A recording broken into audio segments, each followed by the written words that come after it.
Hey there, this is Ivee Lionne, the trans girl next door. Today we are traveling to Renaissance Italy, a deep Catholic society, a kingdom closely tied to the authority of the church, a place where gender roles were extremely rigid, family honor was everything, and religious morality shaped everyday life. I always try to give you some context, so to understand the Femminielli, we first need to understand the world they lived in. So we first need to talk about Renaissance Italy. When most people hear Renaissance Italy, you go directly to Florence and Leonardo da Vinci, Michelangelo and magnificent art. And that's basically okay. But Naples was a little bit different. During the Renaissance, Naples was one of the largest cities in Europe. The capital of the Kingdom of Naples was a bustling Mediterranean metropolis, filled with merchants, sailors, artisans, common laborers, and of course as well, priests and nobles. I mean, it was crowded and noisy and as you can imagine, it was intensely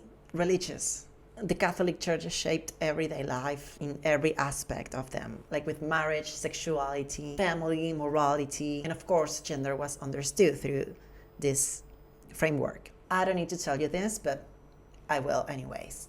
Men were expected to be masculine, women were expected to be feminine. The family was considered the foundation of society. Anything outside that norm could attract criticism or worst, punishment, at least officially. But beneath the official rules existed like another world, you could say. And in Naples, that world often operated by its own logic. Then who were the feminelli? The term feminelli comes from Femminiello, and Femminiello comes from the Napolitan language and roughly means little feminine one. Historically, like I told you, it refers to people assigned male at birth who lived in feminine social roles. Many dressed in feminine clothing, many used feminine mannerisms, and many participated in social life as feminine figures. So I guess we could say this is one of the first trans-occidental people we know about. Feminelli, of course, has its own particularities because they existed within their own cultural context and time, their own traditions and their own understanding about gender. Society, of course, didn't have a place for them, but somehow they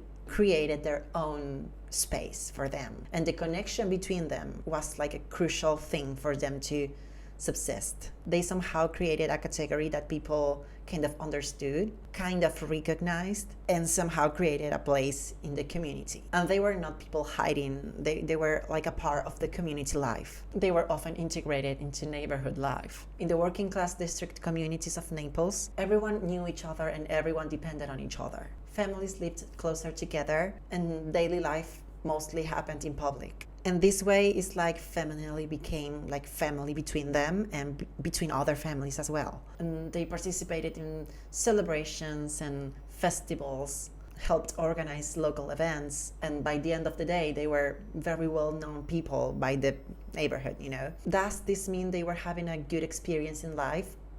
Well, far from it. Of course they could be mocked, gossiped about, excluded for certain places, treated as objects of curiosity, and sometimes even persecuted or killed. In history, feminelli has been related to good luck and good fortune. Is that the same? In popular Napolitan culture, feminelli were often invited to celebrations or some events because they were believed to bring good fortune. Some families considered their presence a blessing, so that's how they appeared a lot in local rituals connected with luck, gambling, and prosperity. And I can't help to wonder here, how could a deeply Catholic society embrace these beliefs? Because in their eyes, this seems almost pagan, So I've been doing a little research here, and I found that in the Kingdom of Naples, official Catholic doctrine was one thing, but then you have the popular beliefs, and those beliefs don't really have a name, like a religious name, but they exist. Throughout southern Italy, Christian beliefs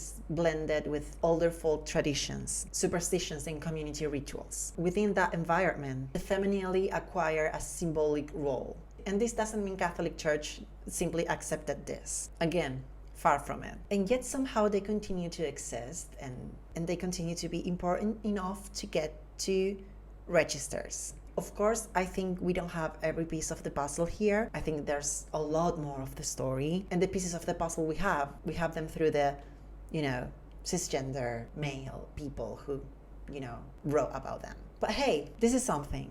And I think it's something very important. So I'm very happy to know about them. If you made it this far in the video, thank you so much. Like I always say, please leave a like, leave a comment, and subscribe. Thank you all so much for watching. This was Ivee Lionne, and I'll be reading you in the comment section. Ta-da!